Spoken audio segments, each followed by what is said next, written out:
First Blood is a decentralized eSports reward platform. I talked with Oren, a community director over there, to find out more about it. Enjoy. Your tagline is, play esports, win rewards. So tell us from a high level what First Blood is and who it's for.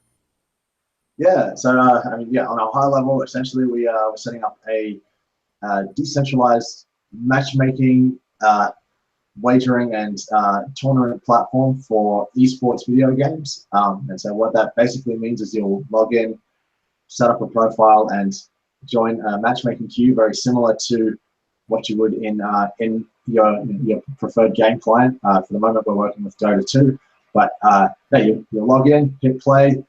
It'll match you with a bunch of other players of equal skill, create a lobby, throw you into a game, you play out the game. The difference being that we will allow the functionality for you to put real money on that game and potentially win rewards, as you said. So aside from the kind of wagering aspect, we also have a variety of other kind of ongoing competitions throughout the platform. Things like kind of weekly or monthly ladders, so the top performers throughout the month will also kind of win prizes and whatnot. Throughout, as we develop, there'll be kind of more and more opportunities for gamers to essentially win back rewards from their esports journey. Yeah, so that's interesting.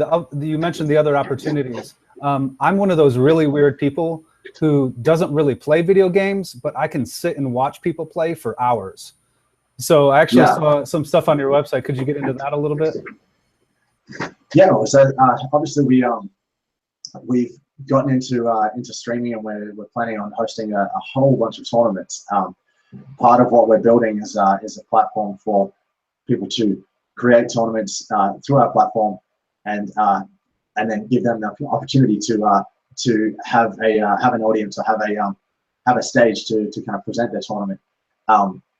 We would like to get to the point where we have pretty much a 24-hour, 24/7 kind of streaming schedule with either tournaments that we're directly producing or tournaments that are being hosted and produced on our platform. And if not tournaments, then just following players and teams that are competing through our platform. So as far as kind of people coming in that don't necessarily play the games themselves, there's definitely a huge opportunity for others to come and interact with the platform and see some of the competition that's going on.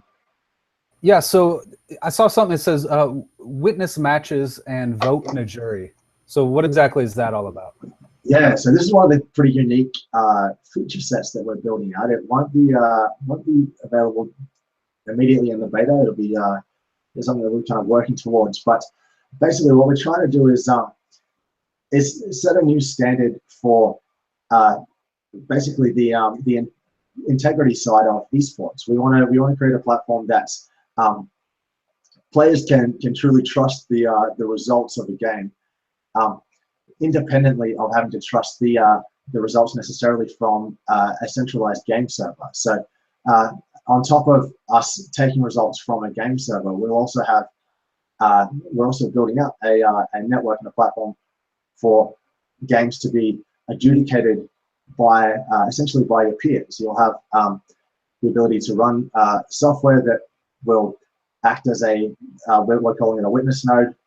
So we'll help verify the API results, but then also should someone contest the API results for a variety of other reasons. But just for an example, say it was quite obvious that you're playing a game of Counter-Strike and it's quite obvious someone's using an aimbot, then that's a result that you can potentially contest. And so the decision on that will then be thrown out to your peers who have signed up for jury duty, and they'll be able to decide on the results of the game and potentially be rewarded for participating in that process as well. Yeah, that's really cool. I'll enjoy that a lot when it comes out. So yeah, and like you said, I think it's a really interesting way for people who are into video games, into esports, but not necessarily the kind of caliber of player that would be able to get on there and actually compete and be successful on the platform. It's a really good way for them to still participate. And so I mean that's myself as well. I'm not anywhere near high enough caliber of a player to get on there and actually take anyone's money, but I can definitely get on there and tell if someone's cheating and help keep the kind of integrity of the platform up to speed and up to where we want it.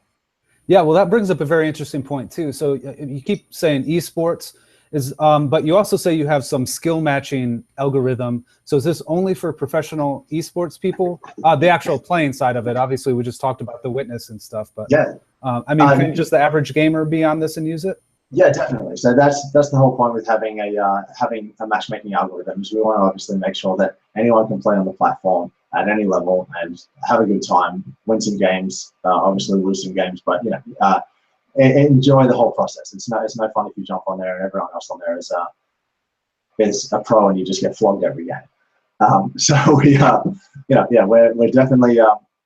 we're definitely open to kind of the wider gaming community. We want everyone to find something they can do on the platform. A lot of the kind of how we set up our rankings and how the matchmaking algorithm will work is still kind of yet to be determined.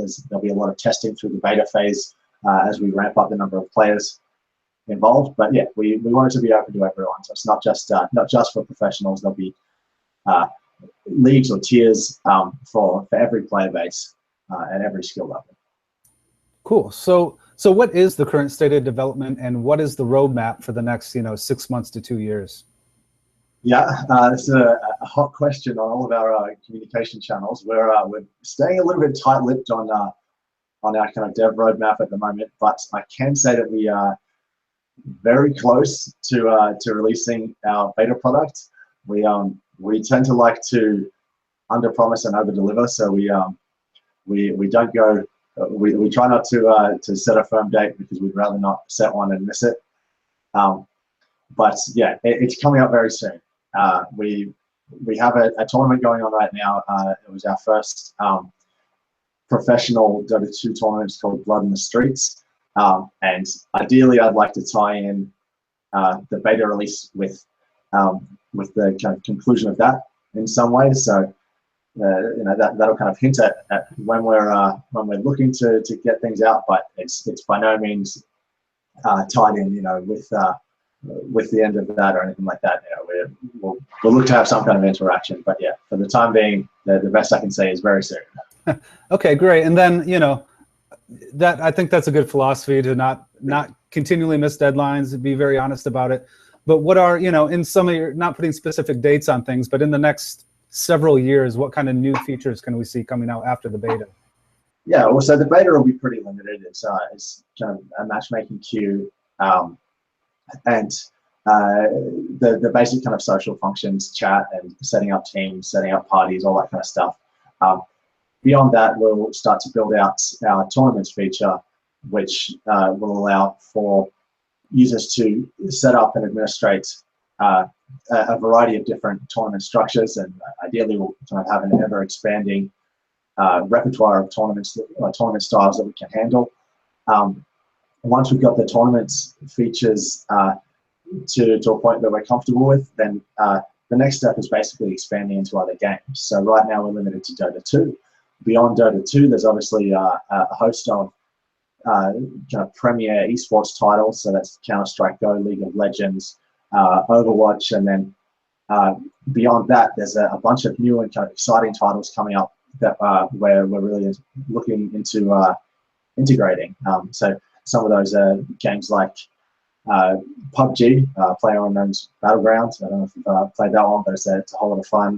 Rocket League has gotten a bunch of media exposure lately. So games like that are some of the ones that we'll look to explore a little more post beta, or at least once we've gotten our tournament features to where we're comfortable that we can start expanding into other games. But yeah, that's going to be the big kind of push over the next little while is filling out our tournament features and then expanding our library of games. Cool. Yeah, I definitely will I said I don't play many video games, but I might check out the Rocket League one. That sounds pretty cool. Yeah, Rocket League's pretty interesting. It's I think for a lot of typical kind of esports players, it feels a bit simplistic at first glance, but it's an incredibly deep game. Some really incredible stuff that some of the pro players pull off, like the angle of some of the shots and the level of complexity of some of the plays that they run is just unreal. So I liken it to more traditional sports in a sense that, I mean, realistically, it is, it's modeled off soccer. It's soccer with crazy video game cars where you can drive on the wall and stuff.